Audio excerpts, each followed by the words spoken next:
Yeah, so this episode really didn't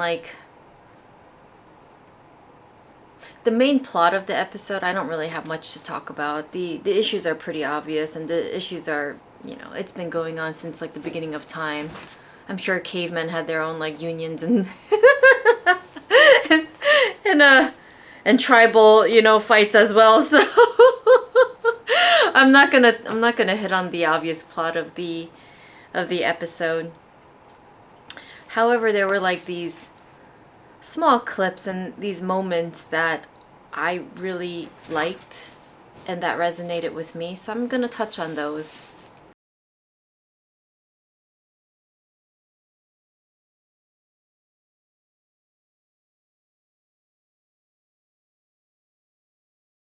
Hi everyone, and welcome back to B5. It's been a few weeks since B5, yes. And now we're on episode 12, By Any Means Necessary. So, as I was saying, like there were just a few moments in this episode that like really resonated with me, but it wasn't a very strong episode for me. I didn't really find it immensely interesting per se in terms of just the show itself, this episode itself.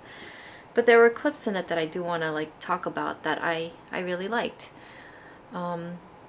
So just a few themes. One of the things that I really liked was when Natath was talking to Jakar and she says to him, "Chance favors the warrior." You're not a follower of Jaquan, are you, Natoth? My father was a disciple of Jalan. My mother didn't believe in much of anything. And what do you believe in? Myself, Ambassador. Too easy an answer. We all believe in something greater than ourselves, even if it's just the blind forces of chance. Chance favors the warrior.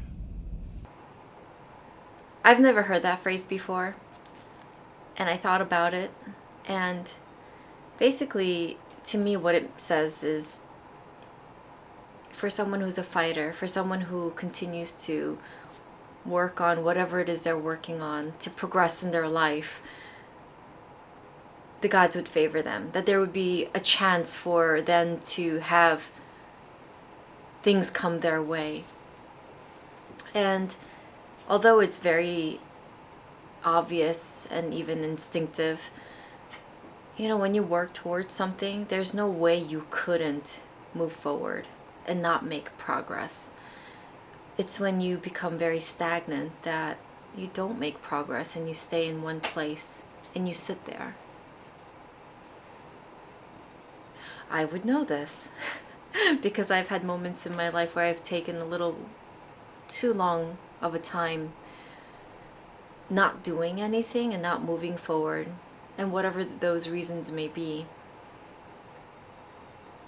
So then, it was since then that I actually came up with this sort of mantra that I say to myself from time to time. Just do something. Just do something. Just do anything. Just do something. Because there would be times that I would just get stuck, and I feel like there were just times where I felt like stuck and overwhelmed because there was too much to do, or I didn't feel like I was capable of doing anything, so then I wouldn't do anything at all. And that's like the worst thing you could possibly do, because then you don't grow at all, you don't move forward at all, you don't learn anything at all. And the key word here is at all. But then it was when I started saying this to myself, just do something. Just do something. Even if it was just taking out the garbage or reading a page out of a book.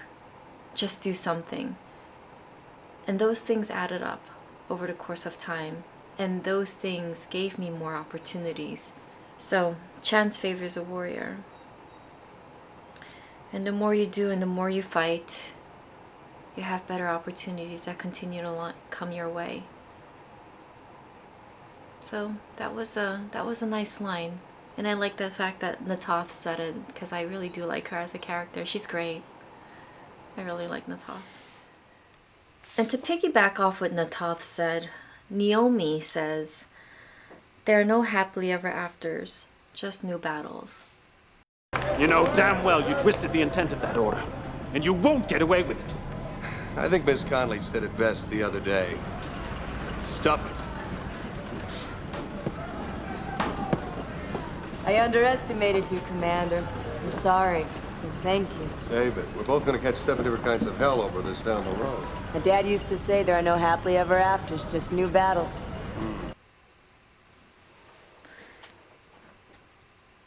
I think one of the things that many people, including myself before, but many people believe is that there's this sort of ultimate happiness at the end of the rainbow. I think everyone, not everyone, but there are many people who believe that they have to continue to suffer and suffer and suffer and work hard towards this idea of this true, absolute, ultimate happiness at the end of that tunnel. That often having that mentality is very deceptive, and I think it adds to continued suffering and continued hardships.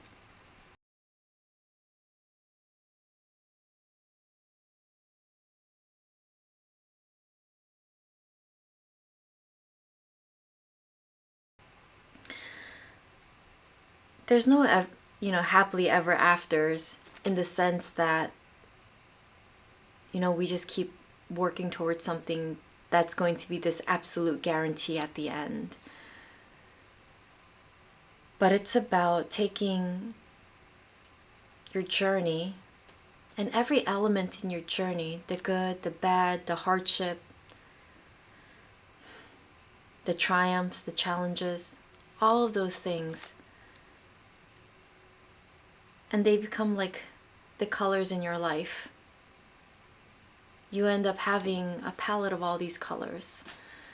Sometimes, those colors might be a little too dark. Sometimes, one would wish that often those colors are very bright. But our life is really about this journey that has all of these different colors in it, and I think it's important for us to embrace it, work through it, embrace it, live it, and ultimately that becomes your story. The challenges, that you go through and you overcome show you how strong you are and the resilience that you could build at the end. The triumphs you have in between tells you like your strength and how much you can achieve and the successes you can attain and share with others. And those are wonderful things. But I don't think that we can, take little pieces of something, not connect those, and then ultimately think that we can attain something huge at the end.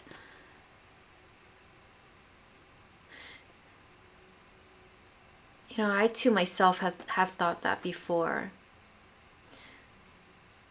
There's this like goal at the end that I wanted to achieve. And that was, in the past it was about, now this comes from having been influenced heavily by my very ethnic and immigrant mother. So, if you're putting this into context, my mother, instilled this in me, and this idea that I had to marry this rich man and have this happy family and things would be just fine. So I had it in my mind that that was my ultimate goal.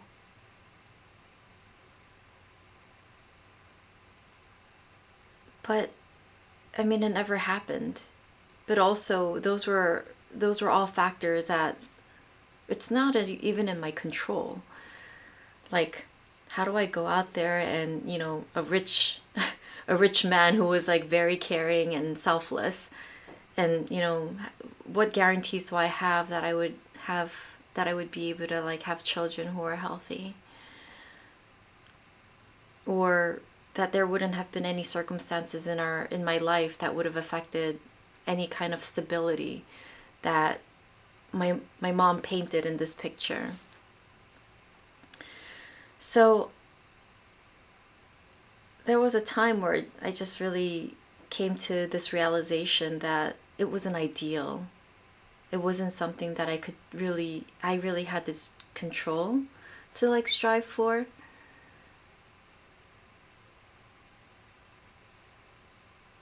And like holding on to that ideal and just going through the motions of life made life more colorless. It was when I let that ideal go, that ultimate outcome of what I envisioned happiness to be, because this is what my mom envisioned happiness to be. When I let that go, that was when I felt much more at peace. And these little journeys, these little moments I have in my journey, those are the things that I could find, you know, different things that mean something to me, and that becomes more important, and that adds up to moments of happiness. And that's far more important than an ideal that you have at the end of that tunnel that you don't even know you can get. So yeah, there are no happily ever afters, just new battles, and whatever you get through those battles are what you can triumph in, or you could celebrate in. Hopefully they're celebrations and not, you know, take you to dark places. From the very beginning, I've always really liked Sinclair. Except for the one episode in Infection where he's just like, you know, where he's just instigating Tular, yes, Tular. How could I forget this name? That's him. His name was Tular. I watched that episode too long ago. Oh my god, how could I forget that name? I mean, that's in the rotation.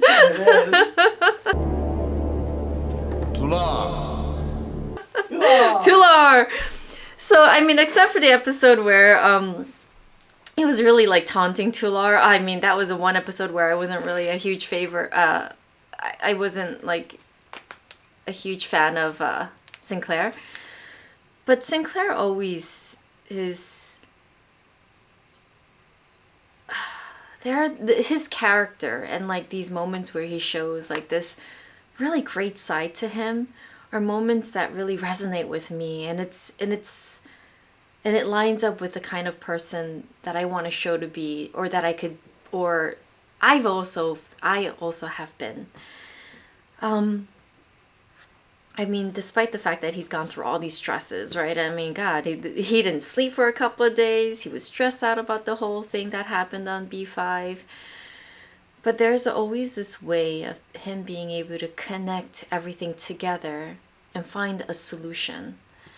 And I love that he shows that no matter how challenging things can be, as long as you're flexible enough, as long as you have the ability and you're willing to think outside of the box and act upon whatever you think outside of the box with courage, that there's a solution.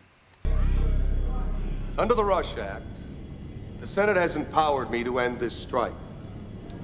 I'm authorized to use any means necessary, correct, Mr. Zento? Yes, any means necessary. Am I assured of your full support on this? Absolutely. Then under that authority, I choose the following means to end this strike.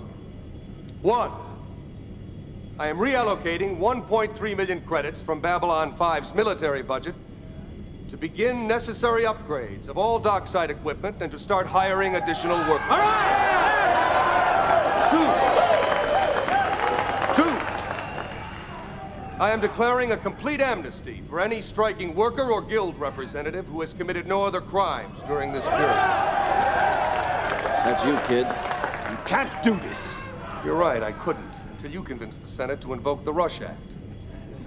You should never hand someone a gun unless you're sure where they'll point it. Your mistake.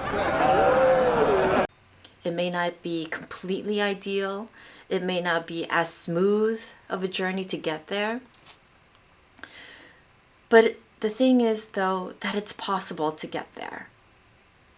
And he has this way of being able to have people get there too. And those are the moments where he just sort of like glows on camera. Well, to me he does, right? He just glows, right? And he has this like, you know, this very comforting smirk. And I love those moments. So when he gets to the place at the among people, and he's talking about this solution, about any, you know, about how he was going to take care of the solution with any means necessary and through the Rush Act. He has this way of just being able to think outside of the box and say, you know what? Since I've been given the authority to act on coming to a solution, I will do this. There's risk involved, absolutely. But he takes it. There's no fear. He doesn't hesitate to do the right thing. And I love that about him, because he doesn't shy away from things that are challenging, and he doesn't shy away from things that could, you know, put him at risk for bigger things. He knows what's involved when he does this, when he makes certain decisions. But I love that about him. I love that he knows how to think outside of the box. I love that he has courage.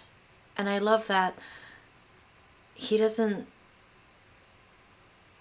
okay to take risks, but I guess he's not afraid to take those risks. I mean, but he's also someone who has survivor's guilt, so we'll keep that in mind. But to him, all that is worth it. In the end, that's what he values most, which is making sure B5 is running well, making sure that the people that he works with are happy, are content, that no one is treated unfairly. And I love that that's where he genuinely comes from.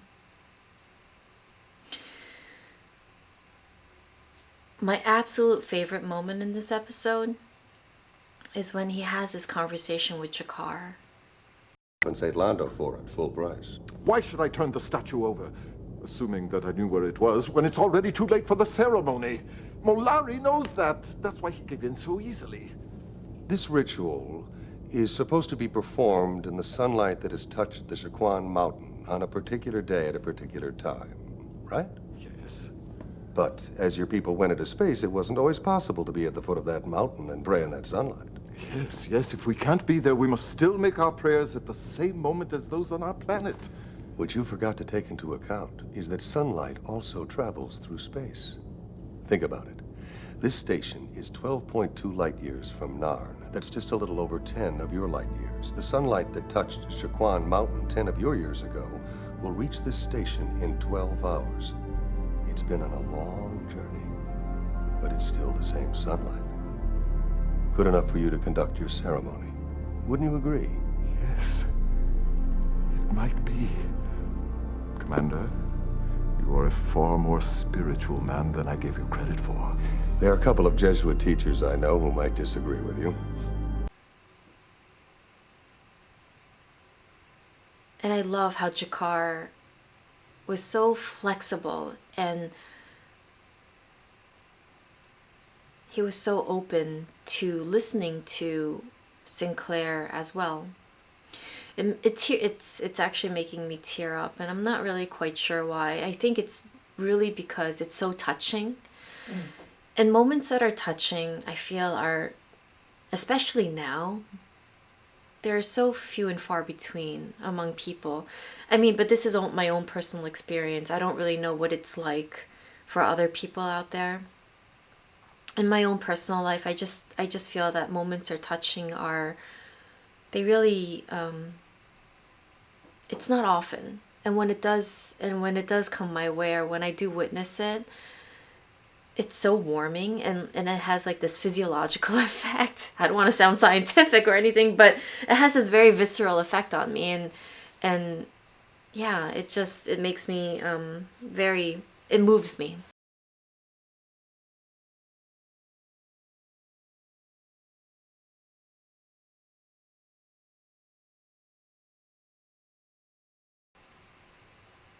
Like, I got stuck because I had a little interference in like how I wanted to, like, outline what I wanted to talk about. So the thing that I absolutely loved about Jakar is that even though he's the one who feels like he's been wronged too, because, well, his Jaquan Eth has been destroyed, and Londo's the only one who has this Jaquan Eth for him to be able to have this ceremony.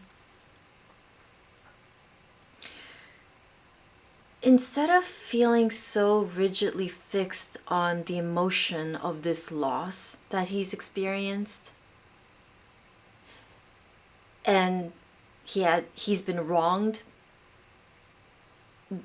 by the circumstances of these experiences, of all the people, Londo's the one who has his plant, right? Of all the people on that ship, Londo's the one who has his plant. If there is anything I can do to be of assistance, you will let me know, yes? No. Well, There's no one who can have a Jaquan Eth delivered in time for the ceremony. However, according to import records, there is one being on the station who has the flower. well, who is it? Ambassador Blurry. What? Yoo-hoo!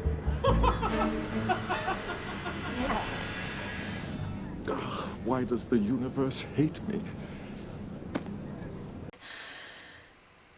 And instead of being so stuck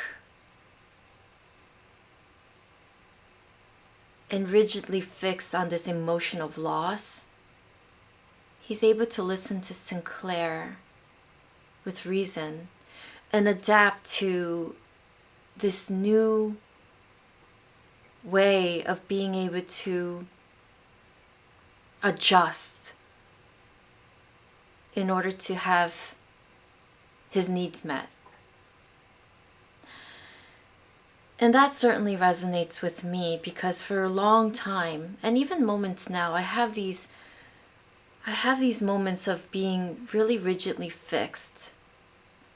A lot less so now than I ever did before. Trying to be perfect. And it comes from an element of being perfectionistic as well, or getting too stuck in the emotion and you just can't let it go. So with regards to perfectionism, you kind of want everything to line up. And the problem, and there's like this opposite effect to that, right? When you're a perfectionist, you actually do less. When you're a perfectionist, you actually are not able to accomplish what you want to accomplish.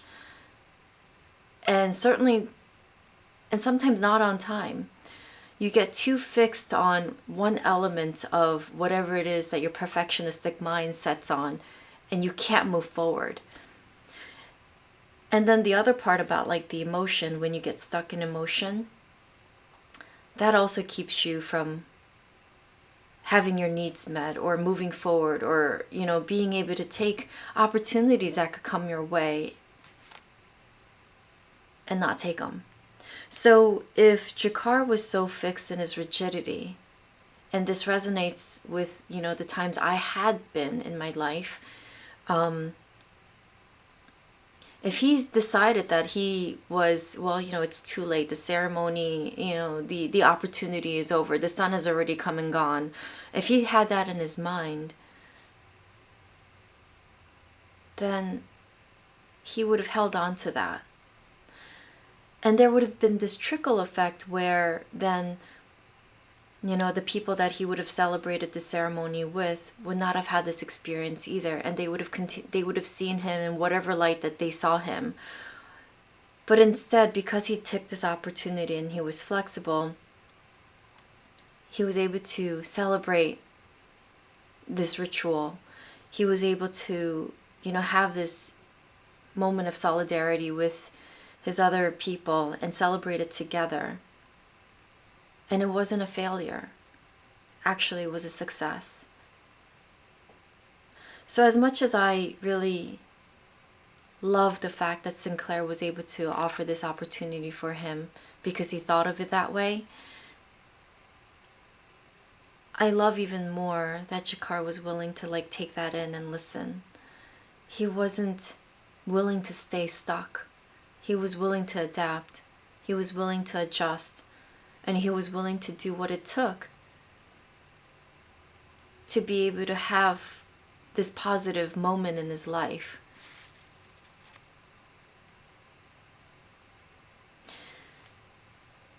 That's what I loved about this episode of, you know, of anything. And I think that really tears me up because, one, I've had many missed opportunities in the past because of it. But two, I know now what those opportunities mean when you can take the time to adjust to it. And those opportunities have been amazing for me. It means you open yourself up more, and the more you open yourself up, the more chances you have of being in favor, because you're a warrior. And that's beautiful. And that makes me tear up because I know what it means.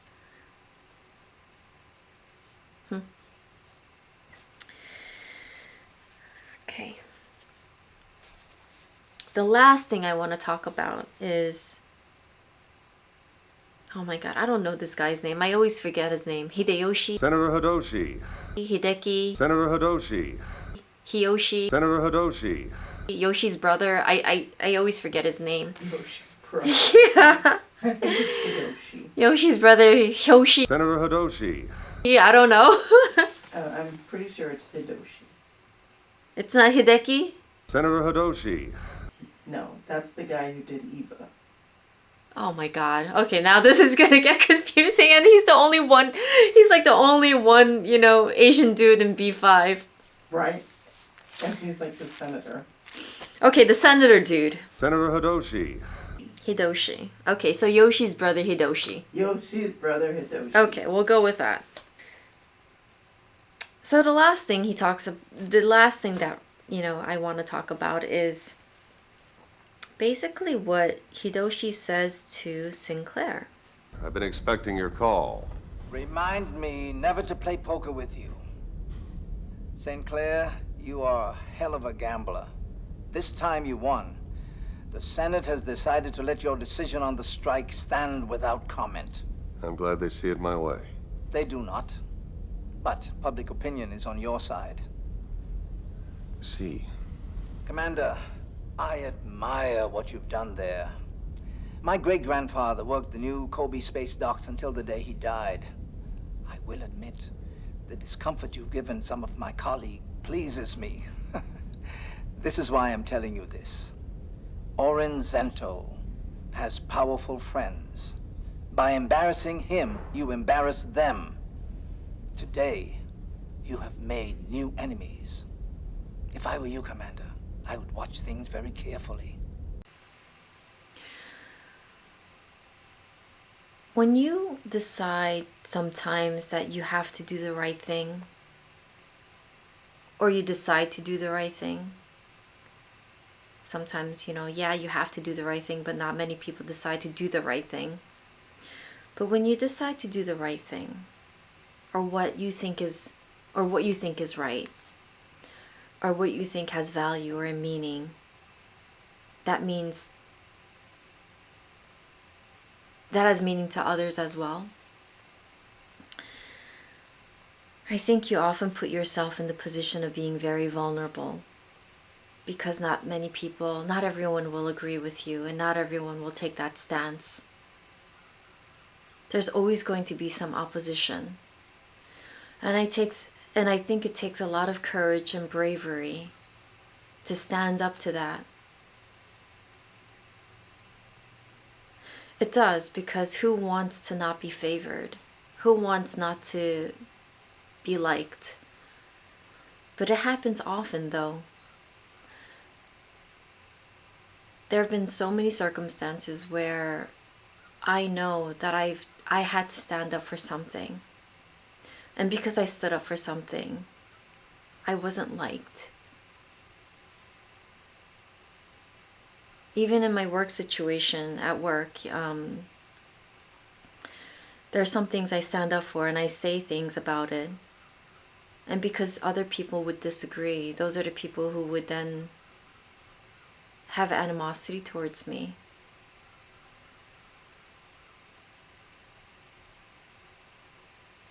And it sucks.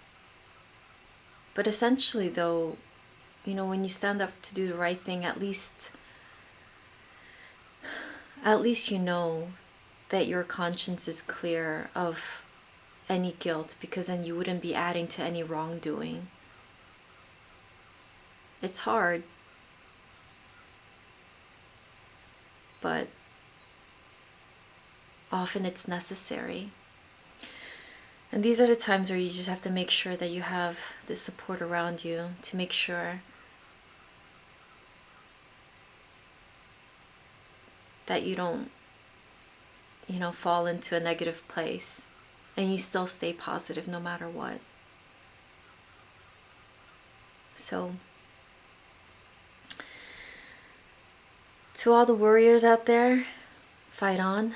Chance is always going to be in your favor. That's important.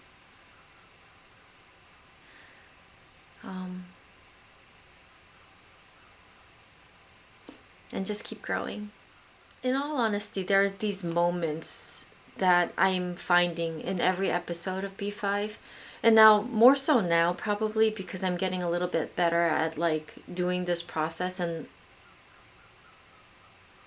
more connected, I guess, to, you know, how I'm supposed to do this. Although, like, I don't want to say how I'm supposed to do it, because that just seems really rigid. It's really, it's a very, like, free associating kind of experience. So, overall, B5 has been a really pleasant journey for me. Surprisingly pleasant journey for me in terms of media therapy. I am looking forward to going back to see how like Sinclair all connects with the Minbari War, and the Lando that we the Jakar that we saw in that one episode where he was really just spiritual. I'd like to go back and be, you know, more acquainted with those people, and that main plot. Initially, I wanted to, when Elaine asked, "Do you want to do media therapy in Evangelion?" I just immediately said yes. And the reason why I did that was because I tried to start Evangelion again 10 years ago I think we tried to do Evangelion first, and then we tried to do B5. Mm-hmm. Right. And again, it was not successful because I'm better equipped to understanding what I'm watching now, to be honest, compared to where I was, 10 years ago. So I initially said yes. And then after I watched Evangelion, then I wanted to say no.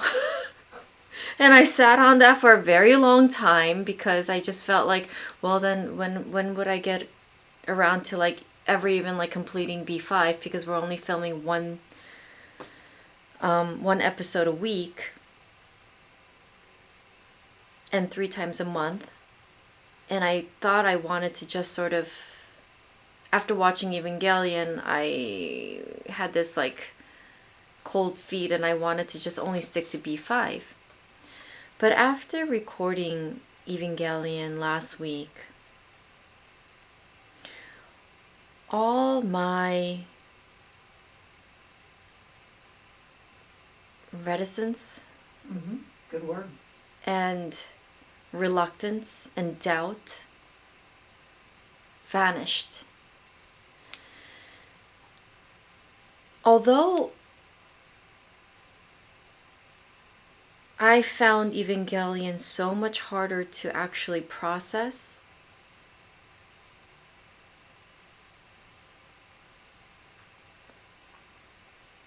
actually, it's probably because I had so much more in Evangelion to process.